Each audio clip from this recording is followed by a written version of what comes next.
जी, ये किसी political party ने, देखें 3-3, 4-4 साल, 5-5 साल तो हुकूमत रही है ना जी। किसी पॉलिटिकल पार्टी में इतनी सेंस नहीं थी, इतना विजन नहीं था कि जी ये इशू आ रहा है, हम हर साल इतना अरबों रुपए का इनको फंड दे देते हैं डेवलपमेंट का, तो डेवलपमेंट कर ही नहीं रहे।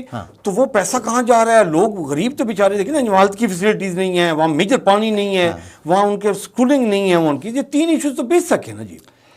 देखिए पॉलिटिकल पार्टीज जितनी भी हैं ना, हमारी जो मेन स्ट्रीम की पार्टियां हैं, वहाँ पे 3 पार्टियां, 4 कह लें किसी हद तक आप, लेकिन मेजर तो 3 है।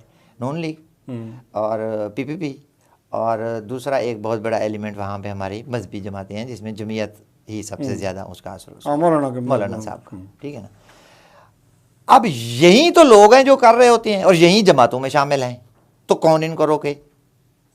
नहीं, जैसे इन तीनों जमातों की सिवाय मौलाना के अलावा जी पीपल्स पार्टी की वहां पे पिछले देखें ना, ये 30-40 साल में कितनी नुमाइंदगी रही है। नून लीग की भी देखें, मैं आपको बताऊं, नून लीग की भी रही, पीपल पार्टी की भी रही। माइनस ही है ना जी।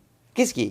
नून लीग की नुमाइंदगी वहां नहीं, अभी तो देखें तकरीबन वो 30-40 साल पिछले की बात कर रहा हूँ। हाँ, नहीं वैसे तो किसी की नहीं है, वही तो करो, वैसे ने वहां काम ही नहीं किया। पॉलिटिकल फोर्सेस वहां पे, ये जो जमातों की बात कर रहे हैं ना, ये जमातें अपनी, इनकी प्रेजेंस वहां पे तभी होती है जब वहां का बासर सरदार नून लीग में जाएगा तो नून लीग होगी।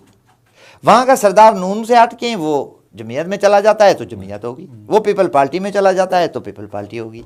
अब ये इसलिए उनको नहीं छेड़ते कि ये चले जाएंगे और हम फिर वो एक सूबे की जमात बन के रह जाएंगे और हमारी बलूचिस्तान में प्रेजेंस ही खत्म हो जाएगी। तो ये भी ब्लैकमेल होती है उन लोगों से। वो देखें, एक मैंने पढ़ा था कहीं पे कि ज़ियाउल हक जैसा बंदा जो है बलूचिस्तान के, एक मैं नाम नहीं लेना चाहता उनका, वो कहते थे मेरे सामने ना आया करे ये बंदा, मैंने स्टाफ को उन्होंने कहा हुआ था, क्योंकि उसने कोई ऐसी हरकत की थी उसमें, लेकिन उसको बर्दाश्त किया हुआ था उस बंदे ने भी, और वो वजीर आला भी था बना, ठीक है, काफ़ी के अहम ओहदों पे भी रहा, लेकिन उसके बावजूद उसको करना पड़ा बर्दाश्त, क्योंकि मजबूरी थी।